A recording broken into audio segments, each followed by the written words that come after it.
ഗൗതമെ, ഏറെ പ്രധാനപ്പെട്ട അല്ലെങ്കിൽ നമ്മൾ വളരെയധികം ചർച്ച ചെയ്യേണ്ട ഒരു വിഷയം തന്നെയാണ്, ചർച്ച ചെയ്തുകൊണ്ടിരിക്കുന്ന വിഷയം തന്നെയാണ് മതപരിവർത്തനം. മതപരിവർത്തനവുമായി ബന്ധപ്പെട്ട് കുറേയധികം വാർത്തകൾ നമ്മൾ നിരന്തരമായിട്ട് ഇങ്ങനെ കേട്ടുകൊണ്ടിരിക്കുന്ന ഒരു സാഹചര്യം ഉണ്ടായിരുന്നു. ഇപ്പോൾ ഈ തൊട്ടടുത്ത ദിവസങ്ങളിൽ നടന്ന ഒരു വലിയ വാർത്ത, പക്ഷേ നമ്മുടെ മലയാള മാധ്യമങ്ങളൊന്നും തന്നെ അത് അത്ര വലിയ ഒരു വാർത്തയായിട്ടൊന്നും കൊടുത്തിട്ടില്ല. ഈ ഉത്തർപ്രദേശിൽ ഏതെങ്കിലും ഒരു തരത്തിലുള്ള ഹിന്ദു നാമധാരി അല്ലെങ്കിൽ യോഗിയുടെ യുപിയിൽ ആരെങ്കിലും പ്രതിയാകുമ്പോൾ മാത്രം നാവനക്കാറുള്ള നമ്മുടെ മാധ്യമങ്ങൾ ഈ വിഷയം വലിയ രീതിയിലൊന്നും ചർച്ച ചെയ്യപ്പെട്ടിട്ടില്ല എന്നാണ് ഞാൻ മനസ്സിലാക്കുന്നത്.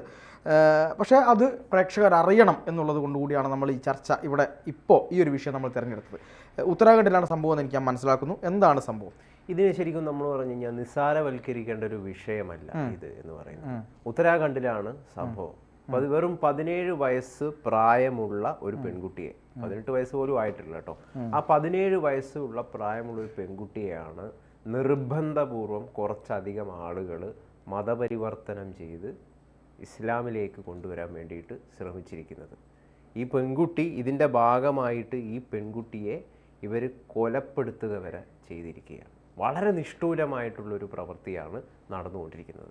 നമ്മുടെ കേരളത്തിൽ നിന്ന് മറ്റ് സംസ്ഥാനങ്ങളിൽ നിന്ന് വ്യാപകമായിട്ടുള്ള രീതിയിലുള്ള മതപരിവർത്തന ലോബികളുടെ വാർത്തകളാണ് പല മാധ്യമങ്ങളിൽ നിന്നുമായിട്ട് പുറത്തു വരുന്നത്. നമ്മുടെ പ്രധാന മാധ്യമങ്ങൾ ഇത്തരം വിഷയങ്ങളൊന്നും ചർച്ച ചെയ്യാതെ പൂഴ്ത്തി വെക്കുന്ന സാഹചര്യമുണ്ട്. അതിൻ്റെ ഭാഗമായിട്ടാണ് നമ്മളെപ്പോലുള്ള മറ്റ് പല മാധ്യമങ്ങൾക്കും ഇതിൻ്റെ പ്രാധാന്യം മനസ്സിലാക്കിക്കൊണ്ട് ഈ വിഷയം ചർച്ച ചെയ്യേണ്ട സാഹചര്യവും രൂപപ്പെട്ടിരിക്കുന്നത്.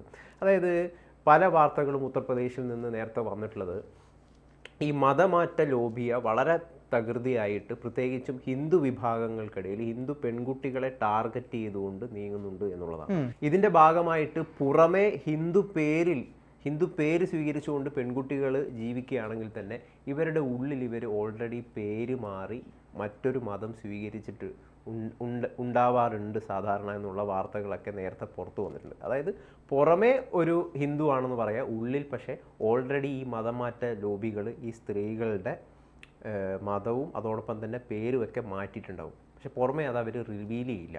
കാരണം റിവീൽ ചെയ്ത് കഴിഞ്ഞാൽ ഇപ്പോഴത്തെ നാട്ടിൽ ഇത്തരം വിഷയങ്ങളൊക്കെ വളരെ ജാഗരൂകരായിട്ട് ആളുകൾ ശ്രദ്ധിക്കുന്നുണ്ട്. അതുകൊണ്ട് തന്നെ റിവീൽ ചെയ്താൽ അത് പ്രശ്നമാണല്ലോ. അതിൻ്റെ ഭാഗമായിട്ട് റിവീൽ ചെയ്യാതെ ഇങ്ങനെ നിൽക്കുന്നുണ്ട് എന്നുള്ള വാർത്തകളൊക്കെ നേരത്തെ തന്നെ വന്നിട്ടുണ്ട്. നമ്മുടെ കേരളത്തിലും ഇത്തരത്തിലുള്ള സംഭവങ്ങൾ നിരവധിയായിട്ട് നടക്കുന്നുണ്ട്. നമുക്ക് അതിൻ്റെ സോഴ്സിനെ വെളിപ്പെടുത്താൻ വേണ്ടിയിട്ട് സാധിക്കാത്തൊരു പ്രശ്നമുണ്ട്. പല പെൺകുട്ടികളെയും ഹിന്ദു പെൺകുട്ടികളെയും മുസ്ലിം മതത്തിലേക്ക് പരിവർത്തനം ചെയ്യുന്നതിൻ്റെ ഭാഗമായിട്ട് പേരുകൾ മാറ്റുക, പുറമേ ഹിന്ദു പേരിൽ തന്നെ അറിയപ്പെടുക, ഇങ്ങനെയുള്ള സംഭവങ്ങളൊക്കെ ഉണ്ട്. പല സംഭവങ്ങളും ഉണ്ട്. ഞാൻ അതിൻ്റെ കൃത്യമായിട്ട് അതിൻ്റെ സോഴ്സുകളും കാര്യങ്ങളും ഒന്നും വ്യക്തമാക്കുന്നില്ല. മറ്റൊരു സാഹചര്യത്തിൽ കൃത്യമായിട്ട് ആ കാര്യങ്ങൾ വിശദീകരിക്കാം. അതായത് ഗൗതം പറഞ്ഞു വരുന്നത് ഒരു മാസ്കിംഗ് പേഴ്സണാലിറ്റി അല്ലെങ്കിൽ മാസ്ക്ഡ് പേഴ്സണാലിറ്റീസ് ആയിട്ട് അവർ നിൽക്കുന്നു എന്നുള്ളതാണ് പറഞ്ഞു വരുന്നത്. ഈ പറയുന്ന പോലെ പെൺകുട്ടികൾ ആയിക്കോട്ടെ ആൺകുട്ടികളായിക്കോട്ടെ അവരുടെ യഥാർത്ഥ സ്വത്വം എന്ന് പറയുന്ന ഒരു കാര്യത്തെ, ആ ഒരു ബിംബത്തെ താൽക്കാലികമായി മാത്രം നിലനിർത്തിക്കൊണ്ട് ആളുകൾ ശ്രദ്ധിക്കാതിരിക്കാൻ അങ്ങനെ നിലനിർത്തുകയും പക്ഷേ ഉള്ളിൽ അവർ എപ്പോഴേ മതം മാറി മറ്റൊരു മതവിശ്വാസം കൊണ്ട് നടക്കുകയും ചെയ്യുന്ന ഒരു രീതിയിലേക്ക് കാര്യങ്ങൾ പോകുന്നു. എനിക്ക് തോന്നുന്നു ഞാൻ നേരത്തെ സൂചിപ്പിച്ച കാര്യത്തെക്കുറിച്ച് പാർത്ഥനും വ്യക്തമായിട്ട് അറിയാൻ തോന്നുന്നു. അതിന്റെ സോഴ്സിനെ നമുക്ക് വെളിപ്പെടുത്താൻ പറ്റാത്തൊരു സാഹചര്യം ഉണ്ട് അല്ലേ? ഇത്തരം ചില സംഭവങ്ങൾ പലപ്പോഴായി പല കാര്യങ്ങളിൽ നിന്നൊക്കെ നമുക്ക് വിവരങ്ങൾ കിട്ടാറുണ്ട്. ചില സമയത്ത് ഞാനിവിടെ വെളിപ്പെടുത്താൻ പറ്റുന്നൊരു സോഴ്സ് എന്ന് പറയുന്നത് ആർഷവിദ്യാ സമാജവുമായി ബന്ധപ്പെട്ട ആർഷവിദ്യാ സമാജത്തിൻ്റെ പല പ്രവർത്തകരിലും പല ആളുകളിലേക്കും കൗൺസിലിംഗ് ഒക്കെയുമായി ബന്ധപ്പെട്ട് എത്തുന്ന പല പെൺകുട്ടികളും ഇത്തരത്തിലുള്ള അനുഭവങ്ങൾ തുറന്നു പറഞ്ഞിട്ടുണ്ട്. നമ്മളെ ഈ പറയുന്ന പോലെ ക്ലബ് ഹൗസുകളിലും അതുപോലെ തന്നെ യൂട്യൂബ് ചാനലുകളിലും വന്നിട്ട് പെൺകുട്ടികൾ നേരെ സംസാരിച്ചിട്ടുണ്ട്. ഇപ്പം എനിക്ക് തോന്നുന്നു ശ്രുതി എന്ന് പറയുന്ന ഒരു പെൺകുട്ടി ഉണ്ടായിരുന്നു. ശ്രുതിയുടെ വാർത്തയൊക്കെ വലിയ ചർച്ചയായതാണ്. അപ്പോൾ ശ്രുതി പറയുന്നുണ്ട് എങ്ങനെയാണ് മതപരിവർത്തനം ഇവർ നടത്തുന്നത്, ഏത് രീതിയിലാണ് ഇവർ മുന്നോട്ട് കൊണ്ടുപോകുന്നത്. അതായത് നിങ്ങളുടെ ദൈവം പഠിക്കുന്ന ഒരു പെൺകുട്ടിയോട് ചോദിക്കുകയാണ്. ഇപ്പം അഭ്യസ്ത വിദ്യരായിട്ടുള്ള പെൺകുട്ടികളാണ് അല്ലെങ്കിൽ ചെറുപ്പക്കാരായിട്ടുള്ള ആളുകളൊക്കെയാണ് ഉള്ളത്. അവർക്കൊരു പുരോഗമനത്തിൻ്റെ ഒരു ബിംബം അവരുടെ തലയിലേക്ക് വെച്ച് കൊടുക്കും. എന്താണ് പുരോഗമനം എന്നുള്ളത്, യഥാർത്ഥ പുരോഗമനം എന്താണ് എന്നുള്ളതല്ല ഇവരെ പഠിപ്പിക്കുന്നത്, മറിച്ച് വേറെ ചില കാര്യങ്ങളാണ് പഠിപ്പിക്കുന്നത്. എന്നിട്ട് ചോദിക്കുകയാണ് നിങ്ങളുടെ ദൈവം നിങ്ങളുടെ ദൈവം എന്ന് പറയുന്നത് ഈ തുമ്പിക്കൈയും ഒക്കെ വെച്ചുകൊണ്ടുള്ള ഒരു വലിയ ദൈവം, എലിയുടെ പുറത്ത് സഞ്ചരിക്കുന്ന ദൈവം, ഈ ദൈവത്തെയൊക്കെയാണോ നിങ്ങൾ ആരാധിക്കുന്നത്? നിങ്ങൾക്ക് വേറെ പണിയില്ലേ? ഇനി അല്ലെങ്കിൽ ചോദിക്കുന്നു, ഈ പറയുന്ന പോലെ ഇവരൊരു കഥ പറഞ്ഞു കൊടുക്കാറുണ്ട്. പലപ്പോഴും ഞാൻ കേട്ടൊരു കാര്യമാണ്. അതായത് ഒരു മൃഗശാലയിൽ പോകുമ്പോൾ അവിടെ കുറേയധികം മൃഗങ്ങളുണ്ട്. തൊട്ടപ്പുറത്തൊരു പ്രതിമ നിൽക്കുന്നുണ്ടായിരുന്നു.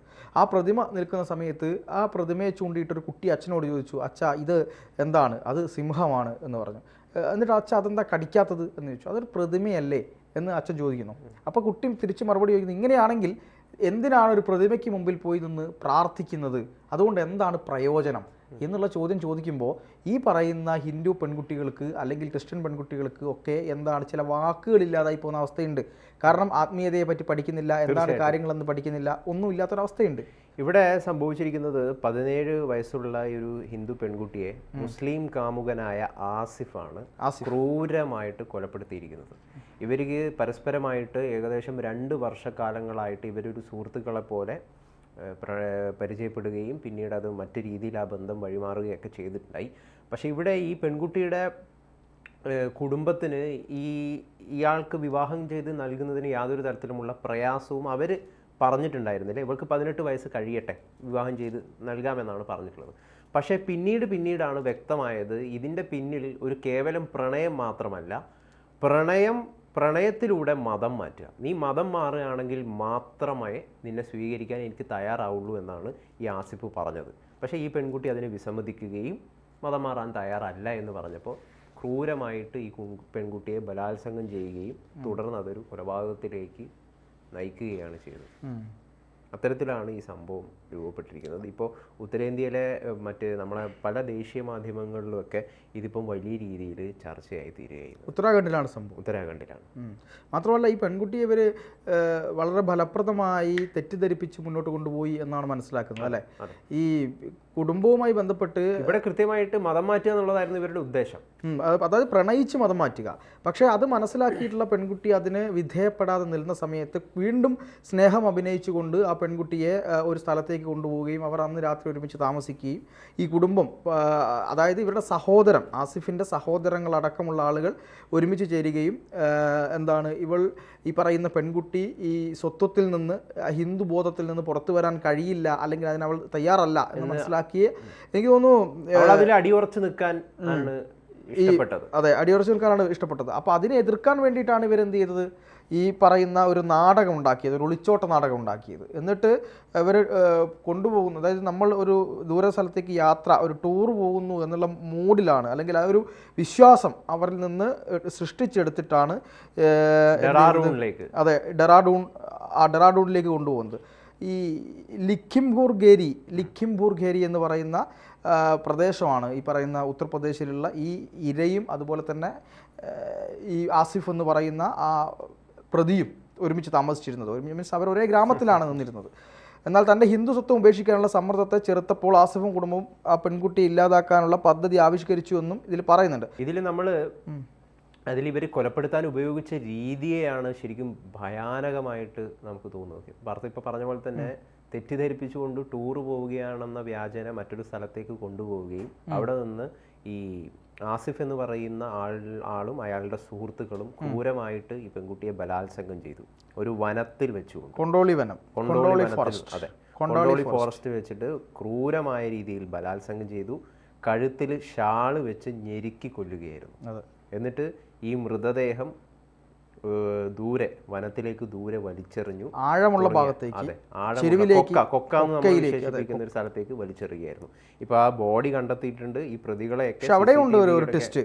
ദൈവത്തിൻ്റെ ഒരു കൈ എന്ന് പറയുന്നത് പോലെ ആ കൊക്കയിലേക്ക് ആ ബോഡി പോയില്ല, അതൊരു മരത്തിലേക്ക് തങ്ങി. അത് പോലീസുകാർക്ക് ഒരുപാട് ഉപകാരമായി എന്നും പറയുന്നുണ്ട്. പക്ഷേ എന്ത് തന്നെയായാലും നമ്മൾ ഇപ്പോഴും ലവ് ജിഹാദ് ഇല്ല, അല്ലെങ്കിൽ പ്രണയ പരിവർത്തനങ്ങളില്ല എന്ന് പറയുമ്പോൾ ഇതൊക്കെയും തെളിവുകളാണ് എന്നുള്ളത് കൂടി മനസ്സിലാക്കിയിട്ട് വേണം നമ്മൾ ഫാഷന്റെ പേരിലും പുതിയ ട്രെൻഡിന്റെ പേരിലും ഒക്കെ, പുതിയ ലഹരിയുടെ പേരിൽ, ഇതിൻ്റെ പേരിലൊക്കെയാണ് മതം മാറ്റ ലോബികൾ പെൺകുട്ടികളെ പിടികൂടാനായിട്ട് രംഗത്ത് വരുന്നത്.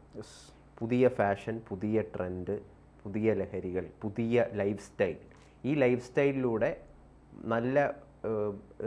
നല്ല സുന്ദരികളായിട്ടുള്ള സ്ത്രീകളെ വശീകരിച്ച് മെല്ലനെ മെല്ലനെ മെല്ലനെ മതം മാറ്റത്തിലേക്ക് കൊണ്ടുപോകും. അതൊരു ലൈംഗിക ബന്ധത്തിലേക്ക് ഏർപ്പെട്ട് കഴിഞ്ഞ് കഴിഞ്ഞാൽ പിന്നെ പെൺകുട്ടികളും അതിന് എന്താണ് വഴിപ്പെട്ടു പോവുകയാണ് ചെയ്യുന്നത്.